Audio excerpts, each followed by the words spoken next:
আসসালামু আলাইকুম সবাইকে। সবাই কেমন আছেন? চলে আসলাম নতুন আরেকটা ব্লগ ভিডিও নিয়ে। চলুন আজকে খিচুড়ি রান্না করি। আচ্ছা, আপনারা কে কিভাবে খিচুড়ি রান্না করেন সেটা অবশ্যই কমেন্ট করে জানাবেন তো। আমি তো কয়েক প্রকারের কালাই একসঙ্গে নিয়ে কালাই যতটুকু দেব ততটুকু আমি চালও দেব। কালাই বলতে অনেকে হয়তো বা বুঝবেন না, সেটা হচ্ছে ডাল, যাকে বলে মসুর ডাল, খিচুড়ি ডাল, অ্যাঙ্কের ডাল, বুটের ডাল, মুগ ডাল।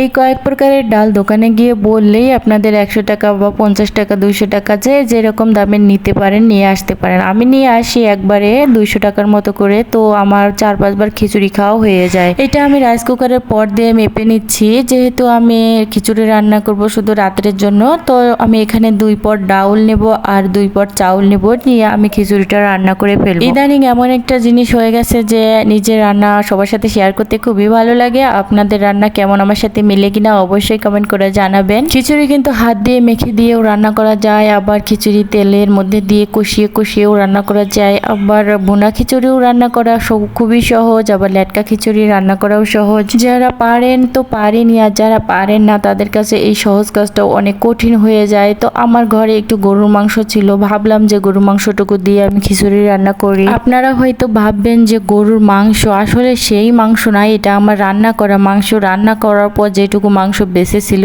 সেটুকু দিয়েই আমি খিচুড়ি রান্না করব। আমরা এতটাও ধনী হয়ে যাইনি যে গরুর মাংস কিনে এনে খিচুড়ি করে খাবো, কারণ আমাদের সে সামর্থ্য নেই। আমরা একটু বেঁচে যাওয়া মাংস দিয়ে খিচুড়ি রান্না করে খাই। খিচুড়ির জন্য এখানে আমি প্রথমে পেঁয়াজ এটা আদা ভাজা করে নিয়েছি, তার মধ্যে রসুন, মরিচের গুঁড়া, লবণ, হলুদ, আদা বাটা, জিরে বাটা, একদম রসুন বাটা দিয়ে কষিয়ে নিচ্ছি। অবশ্যই খিচুড়ির মধ্যে গরম মশলা, তেজপাতা দিতে হবে, এতে করে খিচুড়ির ফ্লেভারটা বা খিচুড়ির স্বাদ দ্বিগুণ বেড়ে যায়। মশলাটা ভালোভাবে কষিয়ে নিলে মশলার গন্ধ থাকে না। মশলাটা ভালোভাবে কষিয়ে নিয়ে আমি এখানে একটু পানি দিয়ে দিয়ে কষিয়ে নিচ্ছি। কষানো হয়ে গেলে তারপর আমি এর মধ্যে চালটা দিয়ে দিব। আমার মশলা কষানো শেষ, এখন আমি চাল দিয়ে দিচ্ছি। চাল দেওয়ার পরও আমি আরো ভালোক্ষণ অনেক করে ভেজে নেব। জালটা এখানে আমি হাই রেখেছি, হাই রেখে আমি এটাকে ভালো করে ভেজে নিচ্ছি।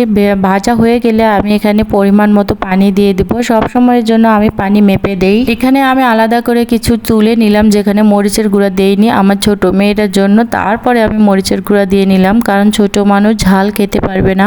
এখন দেখেন আমি এখানে একটু গরম মশলার গুঁড়াও দিয়ে দিচ্ছি। যাদের বাসায় থাকবে দিবেন, না থাকলে আপনারা গরম মশলা গোটা দিলেই হবে। যেমন ধরেন সাদা এলাচ, কালো এলাচ, গোলমরিচ, এই আর কি। এখানে আমি নর্মাল টেম্পারেচার পানি দিয়েছি, কোনো গরম পানি দিইনি, একদম ঠান্ডা পানিটাই দিয়েছি। দিয়ে আমি ঢাকনা দিয়ে ঢেকে দিব।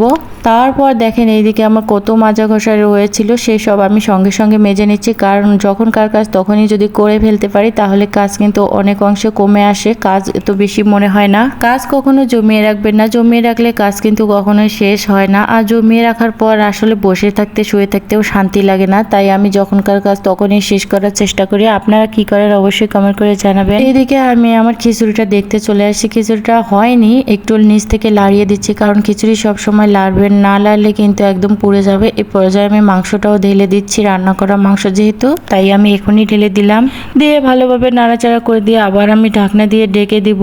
আমার ভিডিও কে কোথা থেকে দেখতেছেন অবশ্যই কমেন্ট করে জানাবেন। আমার ভিডিওটি কেমন লাগলো অবশ্যই কমেন্টে জানাবেন। চ্যানেলটাকে সাবস্ক্রাইব করে দিয়ে পাশে থাকবেন। আল্লাহ হাফেজ।